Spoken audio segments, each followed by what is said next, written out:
Assalomu alaykum onlayn reklama a'zolari. Sizlar bilan g'aybona yana bir bora uchrashib turganimdan nihoyatda xursandman. Bugungi temamiz bizning Nur Aziz sog'lomlashtirish markazimizga shunaqa bemor murojaat qildi. Meni bolam 15 yoshda. Bosh miyada o'simta bor.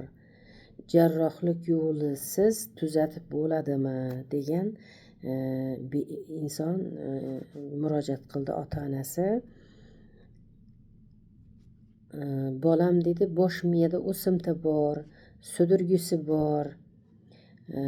Nervologический ham ko'p davolatdim. Teng qo'llaridan orqada. Yaxshi eshitmaydi, yaxshi gapirmaydi. Aqlan zaifroq. Shunaqa bemorlarga shifo bormi deb bitta ota-onalar murojaat qilishdi. Allohning qudrati ila tabiiy giyohlar yordamida, siroplar yordamida 31 yillik tajribamdan kelib chiqqan holatda aytaman. Bosh miyada o'simta bo'ladigan bo'lsa, aqlan zaif bo'lsa, teng qo'llaridan orqada bo'ladigan bo'lsa, eshitishi, gapirishi sus bo'ladigan bo'lsa, Allohning qudrati ila shu bosh miyani o'rganib chiqib, bosh miya emirtisini ko'rib, shunga qarab lechina qiladigan bo'lsak, tabiiy giyohlar, siroplar yordamida bola sog'lom bo'ladi, eshitadi, gapiradi, aqlan zaifligi yo'qoladi.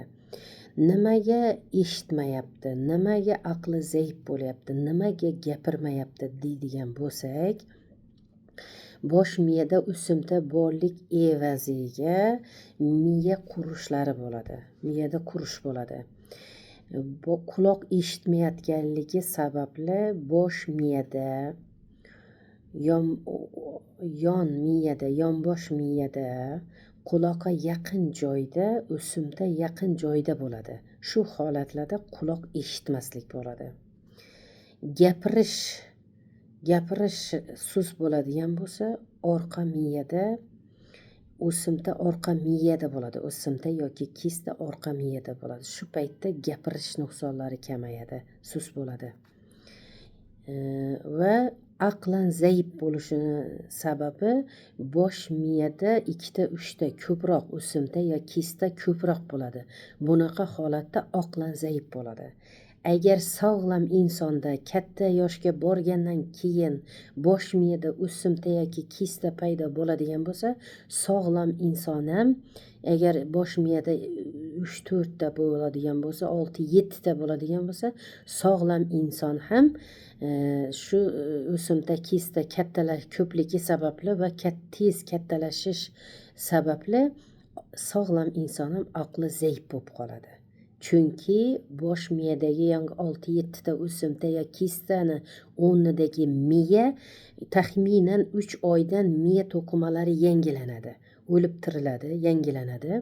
Yangilangan paytida taxminan 3000 to'qima bor bosh miyada deydigan bo'lsak, u holatda 1500, 2000 chiqishi mumkin to'qimalar. Shu paytda aqli zaiflik keladi. Mana ko'p insonlar aytadi, qo'ygan narsamni topolmayapman deydi. Kirib chiqaman, 10 kirganda zo'rdan esimga tushadi deydi. Shu holatda bo'lgan insonlarda ham miya to'qimalari chiqishi kamaygan bo'ladi. Har 3 oydan yangidan miya to'qima chiqadi. Shu qancha kamaygan sayin eslash qobiliyati suslashib boradi. Shuning uchun imkon qadar o'z vaqtida e'tiborli bo'lishimiz kerak. Agar shunaqa holatlar bo'ladigan bo'lsa, bemalol bosh miya bilan bog'liq bo'lgan muammoli kasallik turlariga bizning Nur Aziz sog'lomlashtirish markazimizda tabiiy giyohlari, malham siroplari yordamida shifosi bor. Mana bu yuqorida aytib o'tgan kasalligimiz 15 yosh bo'lgan bola farzandi bosh miyada o'simta bo'lib, aqlan zaif bo'lib borayotgan insonga ham shu tabiiy giyohlarimiz, siroplarimizdan iste'mol qilsa, Allohning qudrati ila bola sog'lom bo'ladi. Miya to'qimi, bosh miyadagi kista o'simtalar kichrayib, sutkadan keyin kichrayishni boshlaydi. Kichrayib tomiri bilan qurib yo'q bo'ladi va bemor sog'lom bo'ladi. Eshitadigan ham bo'ladi, gapiradigan ham bo'ladi. Xotirasi ham yaxshi bo'ladi va sog'lom inson bo'ladi. hech qanday asorat qolmaydi bizda davolanganda.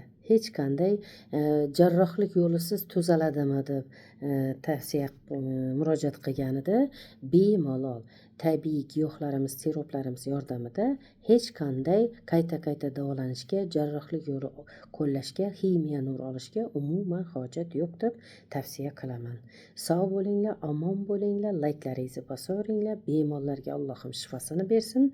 Sog'lom insonlar hech ham betob bo'lmasin deb Allohdan so'rab qolaman.